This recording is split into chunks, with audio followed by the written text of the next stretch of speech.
नमस्कार और स्वागत है आपका learn Japanese through Hindi channel पर।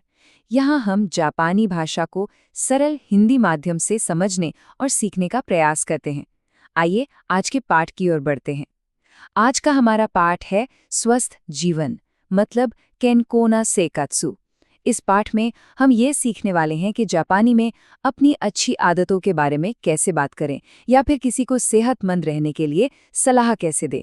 इससे ना रोजमर्रा की बातचीत में आप और भी ज्यादा नेचुरल और कॉन्फिडेंट लगेंगे। तो इस सफर में हम सब मिलकर एक कम्युनिकेशन टूल किट बनाने वाले हैं। इसमें हम 4 बहुत ही आसान और काम के ग्रामर रूल सीखेंगे, जिनकी मदद से सेहत और अपनी आदतों के बारे में बात करना आपके लिए एकदम आसान हो जाएगा।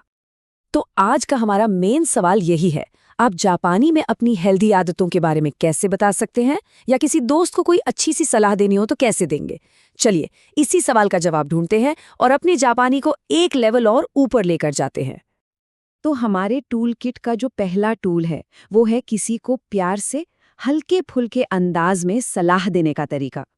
ये बहुत काम आता है, खासकर जब आप दोस्तों या परिवार वालों से बात कर रहे हों। और देखिए, ये नियम बहुत ही सिंपल है। आपको बस वर्ब का जो ओरिजिनल फॉर्म है, जिसे हम डिक्शनरी फॉर्म कहते हैं, उसके साथ तो इदेसु लगा देना है। डिक्शनरी फॉर्म मतलब वो फॉर्म जो आपको डिक्शनरी में मिलता है, जैसे ताबेलु यानी खाना। इसका इस्तेमाल दोस्तों को एक कैजुअल सलाह देने के लिए होता है, जैसे ऐसा करोगे तो अच्छा रहेगा। आइए इस स्लाइड पर जो एग्जाम्पल है उसे समझते हैं। मैं जापानी सेंटेंस को 2 बार बोलूंगा। योकु नेमुरेनाई तोकी वा नुरुई ओफुरो नि युक्कुरी हाइरु तो ई देसियो। एक बार फिर से, योकु नेमुरेनाई तोकी वा नुरुई ओफुरो नि युक्कुरी हाइरु तो ई देसियो। इसका मतलब है, अगर अच्छी नींद ना आए तो गुनगुने पानी में आराम से नहाना अच्छा रहेगा। यहाँ हाइरु, जो कि वर्ब का डिक्शनरी फॉर्म है, उसके साथ तो ई देसियो जोड़ा गया है। अब देखिए ये एक बातचीत में कैसा लगता है। पहला व्यक्ति पूछ रहा है, योकु नेमुरेनाई तोकी वा दो सुरेबाई देसुका, जिसका मतलब है, जब मुझे अच्छी नींद नहीं आती तो मुझे क्या करना चाहिए। और दूसरा व्यक्ति जवाब देता है, शिजुका ना ओंगाकु ओ किकु तो ई देसुयो। एक बार और, शिजुका ना ओंगाकु ओ किकु तो ई देसुयो, मतलब धीमा संगीत सुनना अच्छा रहेगा। देखिए ये सलाह कितनी सरल और कितनी नेचुरल लग रही है। चलिए अब हमारे टूल किट के दूसरे टूल की तरफ बढ़ते हैं। इसका इस्तेमाल तब होता है जब ये बताना हो कि कोई काम बहुत ज्यादा हो गया है और अक्सर इसका रिजल्ट कुछ नेगेटिव होता है। इसका रूल भी बहुत सीधा है। वर्ब का जो मासु फॉर्म होता है, उसमें से मासु हटाकर बस सुगीमासु जोड़ देना है। जैसे नोमीमासु का मासु हटाकर नोमी सुगीमासु बन जाएगा, मतलब बहुत ज्यादा पी लेना। ये अक्सर तब इस्तेमाल होता है जब कोई काम जरूरत से ज्यादा हो जाए। पहला उदाहरण देखिए, किनो नोमी सुगीमाशिता। फिर से, किनो नोमी सुगीमाशिता। इसका मतलब है कल मैंने बहुत ज्यादा पी लिया। यहाँ पर ये पास्ट टेंस में है, इसलिए सुगीमासु की जगह सुगीमाशिता आया है। और एक और उदाहरण, ताबे सुगीते ओनाका गा इताई देस। दोबारा सुनिए, ताबे सुगीते ओनाका गा इताई देस, यानी मैंने बहुत ज्यादा खा लिया और अब मेरे पेट में दर्द हो रहा है। ये सेंटेंस कारण और परिणाम को कितने अच्छे से जोड़ता है। ज्यादा खाने का नतीजा है पेट दर्द। हमारा तीसरा टूल तो बहुत ही मजेदार है। ये तब काम आता है जब आप अपनी आदतों या एक्टिविटीज के कुछ एग्जाम्पल देना चाहते हैं, मतलब पूरी की पूरी लिस्ट नहीं बतानी। इस पैटर्न का इस्तेमाल हम तब करते हैं जब हमें कामों की एक लंबी चौड़ी लिस्ट नहीं देनी, बस कुछ उदाहरण देने हों। जैसे हम हिंदी में कहते हैं ना, मैं जॉगिंग वगैरह करता हूँ। इसे बनाने के लिए वर्ब के ता फॉर्म यानी उसके पास्ट फॉर्म में री जोड़ा जाता है।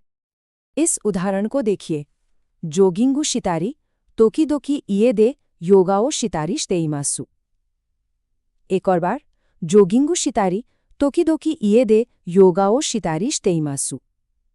इसका मतलब है, मैं कभी जॉगिंग करता हूं तो कभी घर पर योगा कर लेता हूं। यहाँ पर जोर इस बात पर है कि जॉगिंग और योग बस 2 उदाहरण हैं। हो सकता है बोलने वाला और भी बहुत कुछ करता हो अपनी सेहत के लिए। अब इसे एक बातचीत में देखते हैं। पहला व्यक्ति पूछता है, केनको नो तामे नि नानी का कियो चुकेते इमासु का, यानी क्या आप अपनी सेहत के लिए कुछ खास करते हैं? और दूसरा व्यक्ति जवाब देता है, जिमुनी इत्तारी वॉकिंगो ओ शितारिश्ते इमासु। फिर से सुनिए, जिमुनी इत्तारी वॉकिंगो ओ शितारिश्ते इमासु। इसका मतलब है, मैं कभी जिम चला जाता हूँ तो कभी वॉकिंग कर लेता हूँ। और अब हमारे टूलकिट का आखिरी टूल ये बताने के लिए है कि आप किसी अच्छी आदत को बनाए रखने की कोशिश कर रहे हैं, एक एफर्ट डाल रहे हैं। इस नियम की खास बात यह है कि ये दो तरह से काम करता है। अगर आप कुछ करने की कोशिश कर रहे हैं तो वर्ब के डिक्शनरी फॉर्म के साथ योनिश्ते मासु लगाइए, और अगर आप कुछ ना करने से बचने की कोशिश कर रहे हैं तो वर्ब के नाई फॉर्म के साथ लगाइए। बाईं तरफ का उदाहरण है देकिरुदाके यासाइयो ताक्सान ताबेरु योनिश्ते मासु, मतलब मैं ज्यादा से ज्यादा सब्जियां खाने की कोशिश करता हूं। और दाईं तरफ केंको नो तामिनी ताबे सुगिनाई योनिश्ते इमासु, मतलब मैं सेहत के लिए ज्यादा न खाने की कोशिश करता हूं। तो सारा खेल वर्ब के फॉर्म का है। तो ये था हमारा आज का कम्युनिकेशन टूलकिट। चलिए एक बार जल्दी से देख लेते हैं कि हमने आज क्या क्या सीखा और अपनी बातचीत को और असरदार कैसे बनाया। तो हमने आज 4 जरूरी टूल सीखे। रू तो ई देसु, किसी को प्यार से सलाह देने के लिए। सुगीमासु, ये बताने के लिए कि कुछ ज्यादा हो गया है।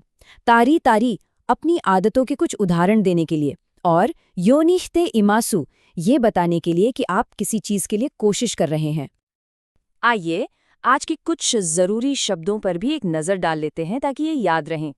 निमुरु सोना, किकू सुनना, नोमू पीना, ताबेरू खाना, मिरु देखना, एकू जाना, नेरू सोना और तामेरू जमा करना। सबसे अच्छा तरीका है कि आज सीखे गए नियमों के साथ इन वर्ब्स का इस्तेमाल करके एक एक वाक्य बनाएं। इससे प्रैक्टिस भी हो जाएगी। और अब आपके लिए एक छोटा सा सवाल। आज जो ग्रामर सीखी है उसका इस्तेमाल करके आप क्या करने की कोशिश करेंगे या किसी को क्या सलाह देंगे? नीचे कमेंट्स में हमें जरूर बताइएगा। आपका धन्यवाद कि आपने learn Japanese through Hindi channel का ये पाठ देखा। आशा है कि ये जानकारी आपके लिए उपयोगी रही होगी। अगले पाठ में हम और रोचक जापानी शब्दों और वाक्यों के साथ लौटेंगे। कृपया चैनल को सब्सक्राइब करें, वीडियो को लाइक करें और अपने मित्रों के साथ साझा करें।